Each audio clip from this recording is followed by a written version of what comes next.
জামাই আর বউয়ের মধ্যে পার্থক্য কি জানেন? জানি না।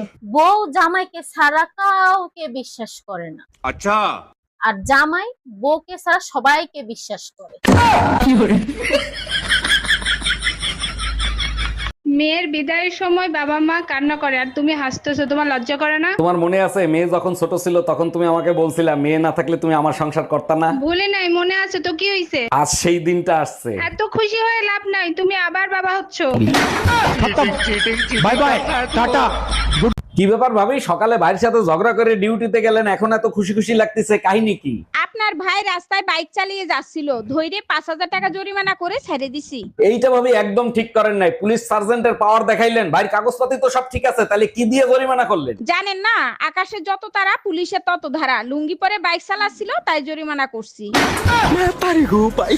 আচ্ছা, আগে তো তুমি প্রতিদিন মদ খেয়ে বাসায় আসতা, এখন খাও না কেন? মদ খাইলে উসজ্ঞান কিছু থাকে না, মানুষ পকেটের টাকাও চুরি করে নিয়ে যায়, তাই মদ খাওয়া ছেড়ে দিছি। দেখো, আমারই কিন্তু সন্দেহ করবা না, আমি কিন্তু তোমার পকেট থেকে কোনো দিন টাকা নেই নাই। তার মানে মদ খাওয়া ছাইরে দিছি, তাতে তোমার বড় ক্ষতি হয়ে গেল, তাই না? গজব বেইজ্জতি। কি করছো? ওই আমার ইটা সবসময় আমার আমার করো কেন? আমাদের বলতে পারো না নাকি? ও আমাদের জাঙ্গিয়া প্যান্টটা কোথায়? ছি, বাজে লোক খুঁজো। ভাবি, ভাই কোথায়? ভাইরে দেখতেছি না। আপনার ভাইকে হসপিটালে ভর্তি করছি। হসপিটালে কেন, কি হয়েছে? সকালে হাত পা ভেঙে গেছিল। কালকে রাতেও দেখলাম ক্লাবে মেয়েদের সাথে ড্যান্স করতেছে। আমিও ডান্স করতে দেখছি। উকিল সাহেব, ট্রেনের দরজায় চাপা লেগে আমার আঙ্গুল কাইটে গেছে, রেলওয়ের নামে মামলা করব, মামলা লেখেন। মামলা করবেন ঠিক আছে, রেলওয়ের কাছে কি দাবি করে মামলা করবেন সেটা বলেন। আমার আঙ্গুল কেটে গেছে, রেলওয়ে আমারে 20 লাখ টাকা জরিমানা দেবে। যদি প্রশ্ন করে আঙ্গুলের দাম 20 লাখ টাকা কিভাবে হয়, তখন আপনি কি বলবেন? তখন আমি বলবো, এই আঙ্গুলের ইশারায় আমি আমার স্বামীকে নাচাইতাম।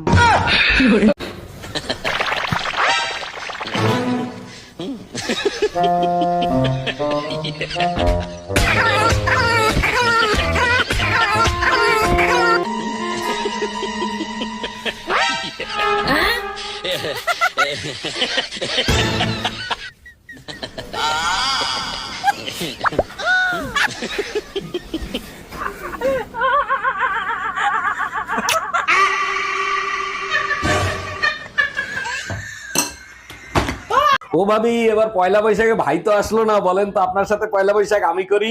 করেন, সমস্যা নাই, কিন্তু আপনার ভাই পয়লা বৈশাখে যা যা করে আপনারও কিন্তু তাই করতে হবে। বলেন কি ভাবি, আমি তো অপেক্ষায় ছিলাম ভাই যা করে সেটা করার জন্য।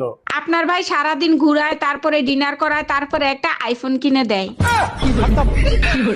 ডাক্তার, প্রস্রাব করতে গেলে প্রচন্ড ব্যথা করে, কি করি বলেন তো? দাঁড়ান, চেক করে দেখতেছি কি অবস্থা।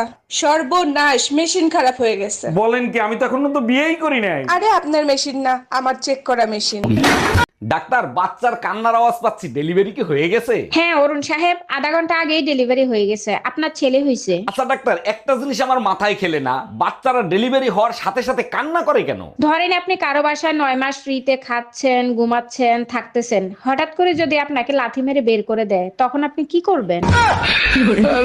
সত্যি করে বলেন তো, আপনি কি ডাক্তার নাকি হাতুড়ে ডাক্তার? আরে অরুণ সাহেব, এত রাগ করছেন কেন? কি হয়েছে আমারে খুলে বলেন। পোকায় খাইছে উপরের দাঁত, আপনি নিচের দাঁত তুলে ফেলাইছেন কেন? পোকায় নিচের দাঁতে দাঁড়ায় উপরের দাঁত খাচ্ছিল, এখন আর দাঁড়াতেও পারবে না, খাইতেও পারবে না।